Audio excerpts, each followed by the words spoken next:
ഒന്നാലോചിച്ചു നോക്കൂ, ഈ ലോകം ഭരിക്കാൻ കുട്ടികൾക്കൊരവസരം കിട്ടിയാൽ എന്തായിരിക്കും സംഭവിക്കുക?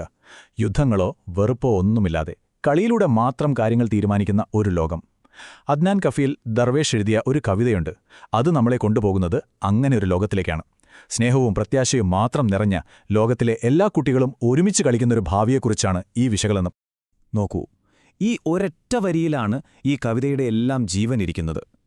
വളരെ ലളിതമായി തോന്നാമെങ്കിലും അതിശക്തമായൊരു പ്രവചനമാണത്.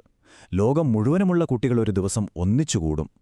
എന്നിട്ടോ അവർ ഒരുമിച്ച് കളിക്കും. അതാണവരുടെ വിപ്ലവം.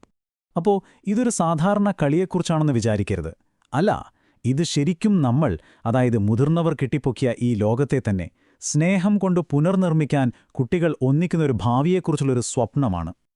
ഈ കവിതയുടെ പ്രധാന ആശയം തന്നെ ഈ ഒത്തുചേരലാണ്.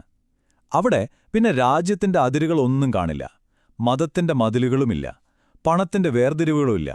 എല്ലാ വ്യത്യാസങ്ങളും മറന്ന് ലോകത്തിലെ എല്ലാ കുട്ടികളും ഒന്നായി മാറുന്ന ഒരു ദിവസത്തെക്കുറിച്ചാണ് കവി നമ്മളോട് പറയുന്നത്. ഇവിടെ നമ്മളെ ശരിക്കും അത്ഭുതപ്പെടുത്തുന്നത് അവരുടെ വിപ്ലവത്തിന്റെ രീതിയാണ്. അത് ആയുധങ്ങൾ കൊണ്ടല്ല, പകരം ഒരു കലർപ്പുമില്ലാത്ത നിഷ്കളങ്കമായ കളിയിലൂടെയാണ് അവർ ഈ ലോകത്തെ മാറ്റിമറിക്കാൻ പോകുന്നത്. പക്ഷേ ഒരു ചോദ്യമുണ്ട്, അല്ലേ? എന്തിനോടാണ് ഈ കുട്ടികൾ ശരിക്കും വിപ്ലവം നടത്തുന്നത്? അതറിയണമെങ്കിൽ നമ്മൾ, അതായത് മുതിർന്നവർ, അവർക്ക് കൈമാറാൻ പോകുന്ന ഈ ലോകം എങ്ങനെയുള്ളതാണെന്ന് ആദ്യം നോക്കണം. ഈ താരതമ്യം നോക്കൂ. ഒരു വശത്ത് നമ്മുടെ ടാങ്കുകളും തോക്കുകളും, മറുവശത്തോ കുട്ടികൾ അതിലൊക്കെ മണൽ നിറച്ച് കളിക്കുകയാണ്, തോക്കെടുത്ത് ചെളിയിൽ കുഴിച്ചിടുന്നു. അതായത് നമ്മൾ വെറുപ്പിനു വേണ്ടി ഉണ്ടാക്കിയ ആയുധങ്ങളെ അവരുടെ നിഷ്കളങ്കമായ കളികൾ കൊണ്ട് എങ്ങനെയാണവർ ഇല്ലാതാക്കുന്നതെന്ന് നോക്കൂ. ശരിക്കും പറഞ്ഞാൽ ഇതാണ് ഈ കവിതയുടെ ഹൃദയം. അപ്പോൾ ഈ മാറ്റം വെറുതെ പുറമേയുള്ളൊന്നല്ല, അത് നമ്മുടെ ഉള്ളിലാണ് സംഭവിക്കുന്നത്. വളരെ ഇമോഷണലാണ്. നമ്മളുണ്ടാക്കി വെച്ച എല്ലാ വേർതിരിവുകളെയും അതില്ലാതാക്കുന്നു. ഒന്ന് ഓർത്തു നോക്കൂ, നമ്മൾ വെറുക്കാൻ പഠിപ്പിച്ച ആളുകളെല്ലാം അവർ സ്നേഹിക്കാൻ തുടങ്ങും. ഇതിലും വലിയൊരു വിപ്ലവം വേറെയുണ്ടോ? അപ്പം നമുക്കിനി അവരുടെ ആയുധങ്ങൾ എന്തൊക്കെയാണെന്ന് നോക്കാം. പക്ഷേ ഇവയെ ശരിക്കും ആയുധങ്ങളെന്ന് വിളിക്കാൻ പറ്റില്ല. കാരണം ഇതൊക്കെ സന്തോഷം നിറഞ്ഞ കൊച്ചു കൊച്ചു ചെറുത്തുനിൽപ്പുകളാണ്. കവിയവയൊക്കെ അവതരിപ്പിക്കുന്നത് ഒരു യുദ്ധതന്ത്രം പോലെയാണ്, അല്ലേ? ശരിക്കും പറഞ്ഞാൽ വളരെ ലളിതമായ കാര്യങ്ങൾ. പക്ഷെ നോക്കൂ, ഈ കുട്ടികളുടെ സാധാരണ സ്വഭാവങ്ങളെ ലോകം തിരിച്ചു പിടിക്കാനുള്ളൊരു പ്ലാനായിട്ടാണ് കവിത ഇതിനെ കാണുന്നത്. ഇതിൻ്റെയൊക്കെ ഫലമായിട്ട് അവർ മുതിർന്നവരുടെ നിയന്ത്രണങ്ങളിൽ നിന്നൊക്കെ പൂർണ്ണമായും ഫ്രീ ആവുകയാണ്. അവരെ നോക്കാൻ പിന്നെ ആരു വേണം? കാറ്റും വെയിലും മാത്രം മതി. അതിലും രസമെന്താന്ന് വെച്ചാൽ, അവർക്ക് കളിക്കാൻ സ്ഥലം പോരാതെ വരുമ്പോൾ ഭൂമി തന്നെ അവർക്കായി വലുതാകുമെന്നാണ് കവി പറയുന്നത്. പ്രകൃതിയും കുട്ടികളും ഒന്നായി മാറുന്നൊരു കാഴ്ച, അതാണ് ഇവിടെ. ഇനി നമ്മൾ കാണാൻ പോകുന്നത് ഈ കവിതയിലെ തന്നെ ഏറ്റവും പവർഫുള്ളായൊരു നിമിഷമാണ്. അതായത് കുട്ടികൾ മുതിർന്നവർ ഉണ്ടാക്കിവെച്ച വിഭജനത്തിന്റെ ഏറ്റവും വലിയ ചിഹ്നമായ മതിലിനെ നേരിടുന്നൊരു രംഗം. അവരാ മതിലുകളിൽ ദ്വാരങ്ങളുണ്ടാക്കും. പക്ഷെ എന്തിനാണെന്നോ? അത് തകർത്ത് കളയാനല്ല, അല്ലേയല്ല, മറിച്ച് അപ്പുറത്ത് എന്താണെന്ന് കാണാനുള്ളൊരു ആകാംക്ഷ, ഒരു ക്യൂരിയോസിറ്റി. അപ്പോൾ അവരുടെ ഓരോ പ്രവൃത്തിയും വിഭജിക്കാനല്ല, മറിച്ച് ബന്ധങ്ങളുണ്ടാക്കാനാണ്. ഇതാണ് ആ നിമിഷം, ആ വലിയ തിരിച്ചറിവ്.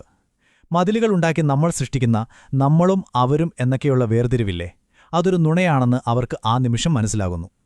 ഇവിടെ കവിയൊരു വെല്ലുവിളി തന്നെയാണ് മുന്നോട്ട് വെക്കുന്നത്. കുട്ടികളുടെ ഈ ഒത്തൊരുമയെ, ഈ മുന്നേറ്റത്തെ തടയാൻ ആർക്കും കഴിയില്ലെന്ന് കവി ഉറപ്പിച്ചു പറയുകയാണ്. ഈ വിപ്ലവം അതിൻ്റെ ക്ലൈമാക്സിലേക്കെത്തുകയാണ്. എങ്ങനെയാണെന്നോ? കുട്ടികൾ പ്രകൃതിയുമായിട്ട് ഒരു സഖ്യമുണ്ടാക്കുകയാണ്. നമ്മൾ ഉണ്ടാക്കിക്കൊടുത്ത സേഫായ വീടുകളൊക്കെ അവർ ഉപേക്ഷിക്കും.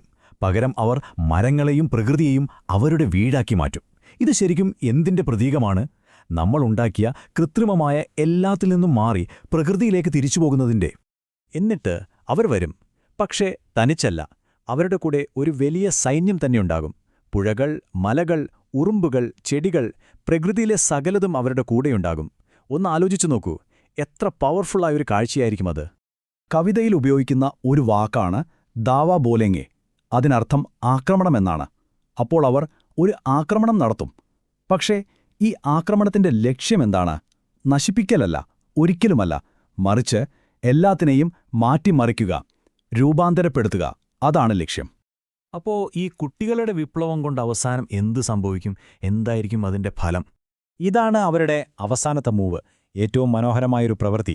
നമ്മൾ മുതിർന്നവരുണ്ടാക്കിയ ഓരോന്നും, നമ്മുടെ ആയുധങ്ങൾ, നമ്മുടെ മതിലുകൾ, എല്ലാത്തിനെയും അതിൻ്റെ യഥാർത്ഥ ഉദ്ദേശത്തിൽ നിന്ന് മാറ്റി വെറുമൊരു കളിക്കൊപ്പാക്കി മാറ്റും.